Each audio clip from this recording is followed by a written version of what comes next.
Hello everyone, Robert Murray is my name. I'm here today to talk about the sensory pod.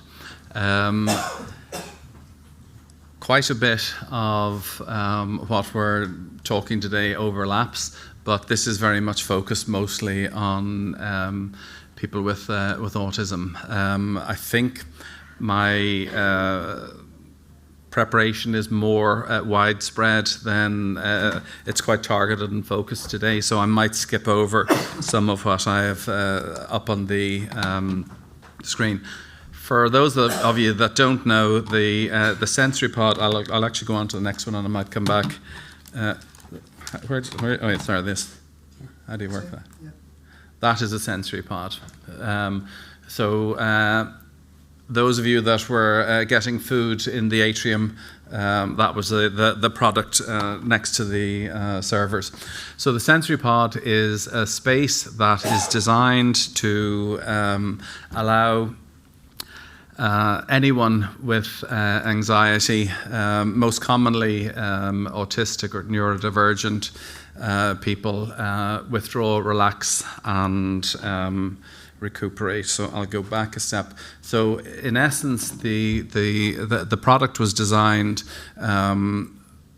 with by a person that worked within our business, and it was for with his own child in mind. They were looking for a space that the child could withdraw.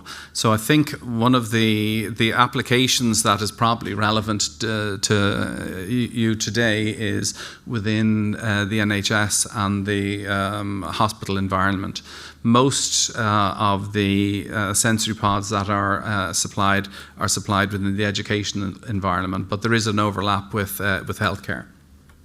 So we started out with a prototype in a special needs unit, and very quickly the prototype was found to be very effective for children that were aggressive. And what happened was under the pilot trial,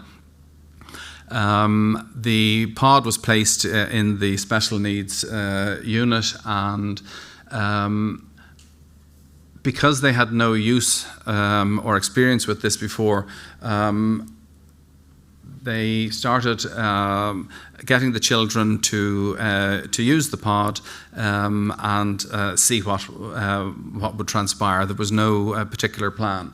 The pod, I'm going to go forward again, is large enough for, it's 8 foot by 4 foot. It's large enough for an adult and child, or 3 adults can get into it relatively comfortably, but it's large enough for an adult and child to get in. So in the setting, what they started doing was for kids that needed to regulate and relax, they would get into the pod, and they found very quickly that they were getting very positive outcomes. What they then started to do was, over a period of time, those that need it would self-prescribe. So long before a child that needs it with anxiety or autism or whatever is feeling like they might overspill into a meltdown or something like that, they will know that this is bubbling up. So after a short period of time, and I'm talking weeks, the children involved would highlight to the carers that they wanted to use the sensory pod. So they would then have the latitude to go to the sensory pod, spend 5 minutes or 10 minutes within the sensory pod. They will go into it, lie down, slide the door over, and then they will calm and relax. What the setting then found was they started themselves to intuitively target the users. So some children would arrive on a daily basis and they would be wired already. So the service users would bring them to the sensory pod. They would get into the sensory pod, spend 5 minutes in it, and then that would bring them down. And then they would be a lot more receptive for the rest of the day. They found that the next benefit was that aggressive children were less likely to strike out. So by spending 5 or 10 minutes in it at the start of the day, that was enough to have them relaxed. And then during the day, sometimes maybe after breaks or whatever, they would then go in and spend some more time in it. So the benefits of a sensory pod, it provides a tranquil space for people to cocoon and withdraw. You can see that's sort of in a school environment. You can see that one there is in child vision, 3 adults in it. So it quickly allows the user to de-escalate, and it delivers a calming effect.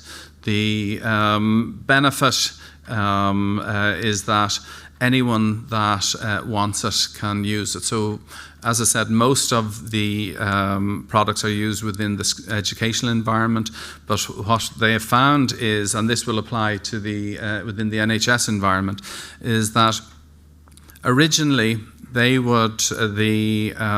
institutions would get a sensory pod, and they very much had it focused on autistic or neurodiverse people. But very quickly they found that anyone with anxiety will get the very same benefit and outcome from it. So it allows people regulate quite quickly, and it's relatively inexpensive. So the markets for it, I suppose, today I'll focus just in terms of NHS. Any clinical setting or care setting, a sensory pod can be used in, respite and any learning environment within the NHS. Hospitals also, we have them in hospitals in emergency departments. We have some of those in the UK. And they already report that it's a godsend. If you are autistic or neurodivergent and you go into a busy environment anywhere, you're going to benefit from having an area that you can go in, withdraw, cocoon, and regulate yourself before you engage properly with the service. So Birmingham Children's Hospital have one outside the fracture room, and they find that it works very well there. In fact, Birmingham Children's Hospital are currently doing a clinical paper which we're waiting on publishing, which attests to the benefits that they're finding. Incidentally, we also, as I say here, we also have them in any busy environment. So I'm talking, within hospitals. They can also be, we have them in libraries, airports, anywhere that somebody is going to gather. Okay.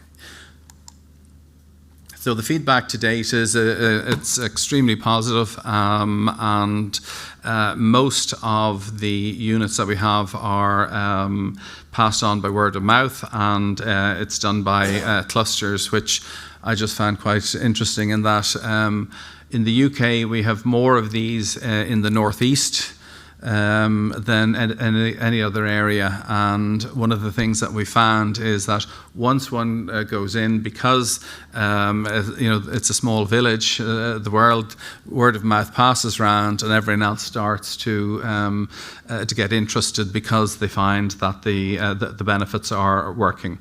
Professor Andrew McDonnell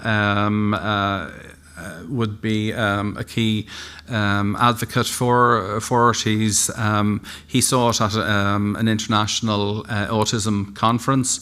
He was the keynote speaker on 2 days, and we had a sensory pod available, and that was within the auditorium for people attending the conference to use. So he was observing it being used over the 2 days.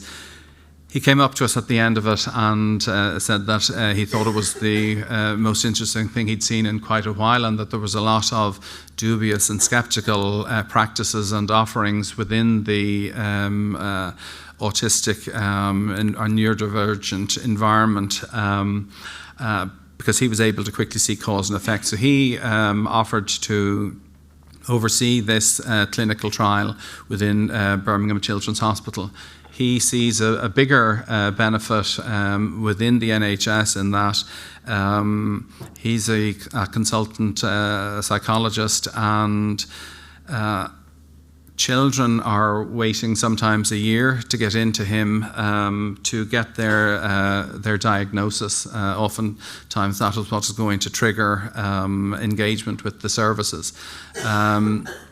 What he anticipates is that when the clinical trial is complete, he wants to have a sensory pod within his practice, so that when a child comes in to meet him, they might have 1 hour and they've been waiting a year to see this person, and they've 1 hour and the first 30 minutes of that is wasted because they're trying to acclimatise to an alien and uncomfortable environment.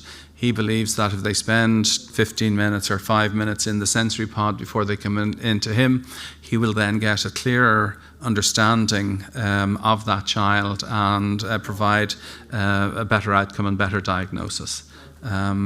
That's all I have to say for now, and if anyone has any questions after, thank you.